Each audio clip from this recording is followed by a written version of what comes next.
कभी प्यार, कभी धोखा और फिर कत। जब रिश्तों की मर्यादा टूटती है तो उसके मलबे में सिर्फ दिल ही नहीं, जानें भी दफन हो जाती हैं।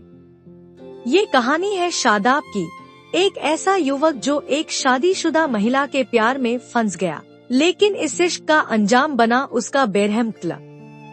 क्या था उस औरत का राज और क्यों ली गई शादाब की जान?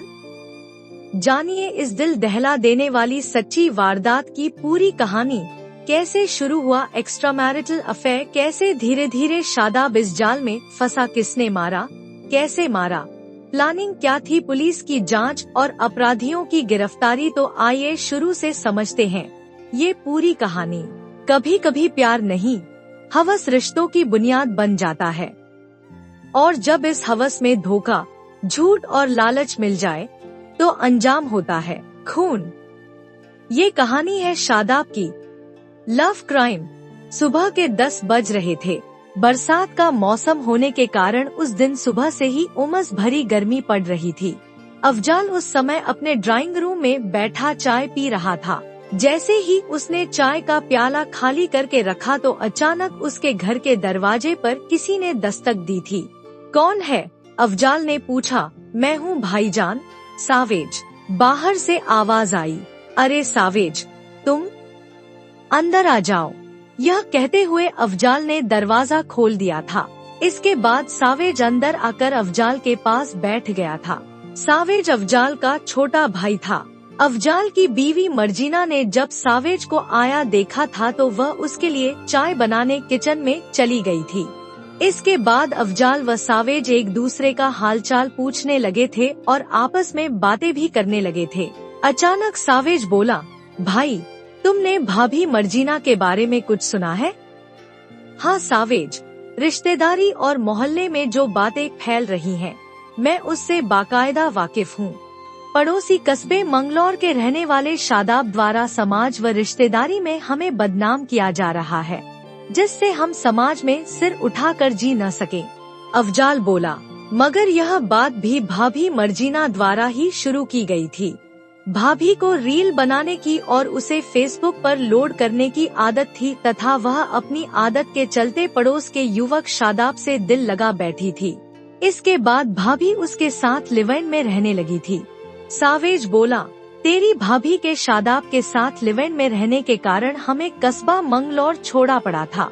इसी कारण हमें वहाँ से 10 किलोमीटर दूर यहाँ रुड़की में आकर रहना पड़ रहा है। मैं जानता हूँ कि तेरी भाभी पहले रंगीली तबीयत की थी, मगर अब तो शादाब हमें लगातार बदनाम करने में लगा है। अब हम कैसे अपनी इज्जत बचाएं? अफजाल बोला, तुम इसकी चिंता मत करो भाईजान, मैंने इसका रास्ता ढूंढ लिया है। हमें शादाब को जल्दी से जल्दी रास्ते से हटाना पड़ेगा। भाभी मर्जीना से कहेंगे कि वह फोन करके शादाब को अपने घर बुला ले। इसके बाद हम उसे घेर लेंगे, फिर हम तीनों उसकी गला दबाकर हत्या कर देंगे। फिर यह मामला खुद ही शांत हो जाएगा। सावेज बोला, मगर शादाब की हत्या के बाद उसकी लाश को हम लोग कहाँ छिपाएंगे? अफजाल ने पूछा। तुम उसकी चिंता मत करो, यह काम मुझ पर छोड़ दो भाईजान। शादाब की लाश को हम बोरे में डालकर पास में बह रही गंगनहर में रात में ही फेंक देंगे। इसके बाद किसी को भी पता नहीं चलेगा कि शादाब कहाँ चला गया। कैसे रची मौत की साजिश। सावेज की इस योजना पर अफजाल व मर्जीना ने अपनी मुहर लगा दी थी और वे तीनों अपनी इस योजना को अमलीजामा पहनाने की फिराक में लग गए थे। शादाब के साथ लिव इन में पहले तो मर्जीना रहती थी, मगर मंगलौर में अपनी हो रही बदनामी की वजह से वह रुड़की रेलवे स्टेशन के पास की कॉलोनी तेलीवाला में अपने पति व देवर के साथ आकर रहने लगी थी। मर्जीना का शौहर बिजली मैकेनिक था। वह 23 अगस्त 2024 की सुबह थी। उस वक्त सुबह के 11 बज रहे थे। कोतवाली मंगलौर के कोतवाल शांति कुमार उस वक्त अपने ऑफिस में बैठे फाइलों पर हस्ताक्षर कर रहे थे। उस वक्त मंगलौर के मोहल्ला मलकपुरा निवासी 55 वर्षीय मुस्तकीम कोतवाल से मिलने पहुंचा था। उस वक्त मुस्तकीम के चेहरे पर हवाइयां उड़ रही थी और वह घबराया हुआ सा लग रहा था। मुस्तकीम ने कोतवाल को बताया कि उसका 24 वर्षीय बेटा शादाब आसपास के क्षेत्र में फेरी लगाकर कपड़े बेचता है। गत दिवस वह किसी से मिलने के लिए घर से निकला था, मगर आज तक वह वापस घर नहीं लौटा है। उसका मोबाइल नंबर भी स्विच ऑफ चल रहा है। जब कोतवाल शांति कुमार ने मुस्तकीम से पूछा कि शादाब की किसी से दुश्मनी तो नहीं थी, तो मुस्तकीम ने बताया कि शादाब का सभी से अच्छा व्यवहार था। मुझे उसके अपहरण की भी आशंका नहीं है। मुझे शक है कि शादाब किसी साजिश का शिकार तो नहीं हो गया। इसके बाद शांति कुमार ने मुस्तकीम को शादाब की गुमशुदगी की तहरीर लिखकर उसका फोटो लेकर कोतवाली आने को कहा था। मलकपुरा मोहल्ला एसआई रफत अली के हलके में आता था। अतः शांति कुमार ने शादाब की गुमशुदगी का मामला रफत अली को ही सौंप दिया था। शादाब की गुमशुदगी का मामला हाथ में आते ही रफत अली सक्रिय हो गए। सबसे पहले उन्होंने कांस्टेबल मनोज वर्मा व पप्पू कश्यप को मोहल्ला मलकपुरा में भेजा तथा उनसे शादाब के बारे में पूरी जानकारी हासिल करने को कहा। इसके बाद रफत अली ने एसपी देहात स्वप्न किशोर सिंह से संपर्क करके उनसे इस मामले में उनका निर्देशन मांगा। स्वप्न किशोर सिंह ने तत्काल गुमशुदा शादाब के मोबाइल की कॉल डिटेल्स एसओजी से निकलवाने के निर्देश रफत अली को दिए। अगले दिन पुलिस को शादाब की कॉल डिटेल्स भी मिल गई थी।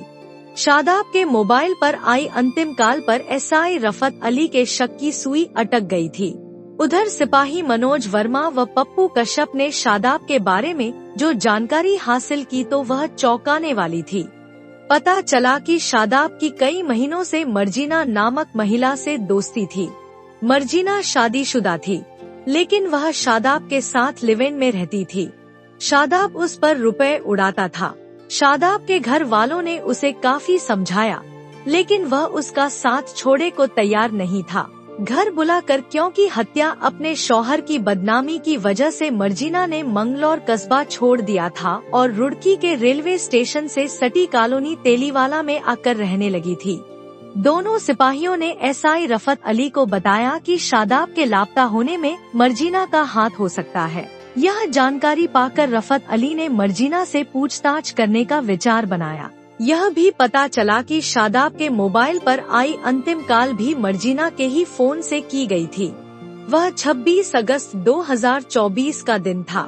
रफत अली ने शादाब के लापता होने के बारे में पूछताछ करने के लिए मर्जीना व उसके पति अफजाल को कोतवाली मंगलौर में बुलाया था। शाम को जब मर्जीना अपने शौहर अफजाल के साथ कोतवाली पहुंची तो उस समय वहां पर सीओ मंगलौर विवेक कुमार भी मौजूद थे। सीओ विवेक कुमार ने शादाब के बारे में मर्जीना से पूछताछ की तो मर्जीना व अफजाल के चेहरे का रंग सफेद पड़ गया।